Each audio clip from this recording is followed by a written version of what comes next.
aku juga mau cerita, dan ini aku mau cerita tentang masa SD, dan menurutku masa SD ku itu tuh adalah masa di mana aku tuh bener-bener ambis banget di masa-masa SD. Jadi aku tuh bisa dibilang dari kelas 1 sampai kelas 4 itu tuh kalau dibilang anaknya pinter sih enggak ya. Anaknya pinter sih enggak. Cuman ya berprogres lah kayak gitu. Dan puncaknya adalah di kelas 5. Di kelas 5 tuh aku nggak nyangka. Karena biasanya itu kan aku kan dari kelas 1 sampai kelas 4 itu tuh aku tuh cuma di 5 besar doang, kayak kalau nggak kayak 4 ya 5 6 7 kayak gitu. Di peringkat 4 itu, dan di kelas 5 tiba-tiba gak tau kenapa nilaiku tuh paling tinggi sekelas. Aku jadi peringkat satu. Peringkat satu di kelas 5 itu nggak tahu kok bisa. Zaman itu kan bener-bener murni banget ya. Soalnya kan rapotnya itu kan masih ditulis tangan kayak gitu kan. Aku tiba-tiba kenapa nilaiku tuh aku bisa jadi peringkat satu di kelas 5. Padahal aku biasa-biasa aja orangnya kayak gitu. Dan ya udah kelas 5 udah, dan akhirnya berlanjut di kelas 6. Nah, aku mau cerita yang pas kelas 6 kayak gitu kan. Jadi di kelas 6 itu tuh adalah eh, masa-masa kita paling senior di SD gitu ya ceritanya. Masa paling kita tuh udah jadi yang paling tua lah di angkatan di SD kayak gitu. Karena kita udah 12 tahun kan di kelas 6 itu.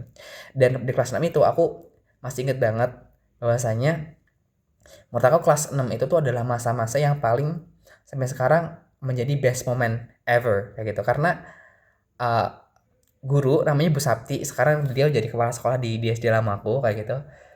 Dia tuh bener-bener tipe yang dulu kita nyebutnya galak ya, tapi setelah aku mikir-mikir kesini mas gede ini, itu beliau beliau tuh nggak galak.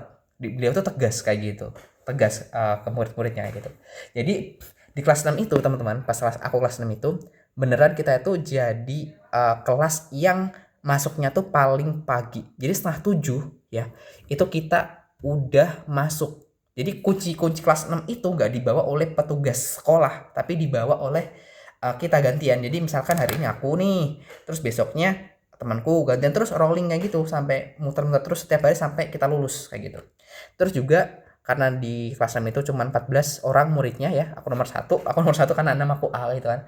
Itu kita duduknya itu tuh ya bergantian. Jadi misalkan kita di bangku urut gini kan jejer kan, itu kita hari ini di sini, Selasa di sebelah sini, geser terus sampai muter-muter terus. Jadi kayak gitu terus. Jadi biar kita kita nggak bosan duduknya, karena kita sering apa namanya, sering muter, jadi kita nggak bosan kayak gitu. Terus di kelas 6 itu bener-bener kita tuh fokus ngerjain uh, soal latihan ujian nasional zaman dulu. Jadi bener-bener kalau kita tuh kan beli buku UN kan, itu tuh dari kakak kelas 2 tahun sebelumnya, itu tuh kita kerjain beneran, kita dibahas setiap hari kayak gitu. Terus di kelas 6 itu dulu tuh sama Bu Sakti itu nggak ada yang namanya kas, beneran nggak ada namanya kas, nggak ada kas sama sekali ya kan.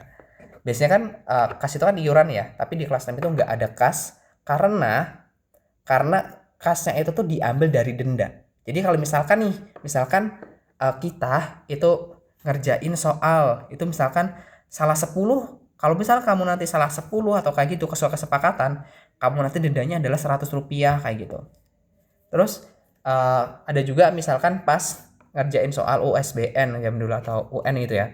Itu kalau misalkan di tryout itu nilai kamu sampai segini, ditarget banget zaman dulu itu, kamu kena denda. Jadi kan di masa-masa itu orang-orang yang benar-benar kayak ambis banget itu berusaha untuk menghindari itu, karena kalau misalkan kita semakin apa, nggak ambis, kita nggak bisa ngejawab dan lain sebagainya, itu tuh bakal denda kita itu tuh bakal jadi banyak kayak gitu loh. Dan alhamdulillah dulu tuh aku dendanya dikit. Aku pernah kena denda karena nilainya turun kayak gitu pernah. Ya karena itu. Terus juga masuknya paling apa? Paling pagi, pulang juga paling lambat. Jadi kita tuh pulangnya tuh di jam 2. Sedangkan di yang lain itu tuh di jam 12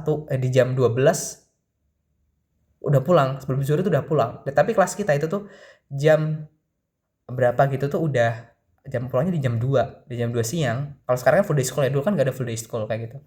Jadi pulangnya kan masuknya jam 8, pulangnya jam 12 kayak gitu jam dulu. Asalkan full day school ya udah beda. Dan dari situ kayak aku bener kayak sampai sekarang tuh keinget kayak masa-masa itu. Menurutku tuh kayak cara ngedidiknya Bu Sabti itu tuh bener-bener kayak keren banget gitu loh. Dan ya aku masih ingat karena aku ya yang mengalami, dan Bu Sabti mungkin udah nggak ingat sama murid-muridnya karena ya aktor udah lama ngajarin anak-anak kan juga otomatis kan masih banyak banget kan kayak gitu.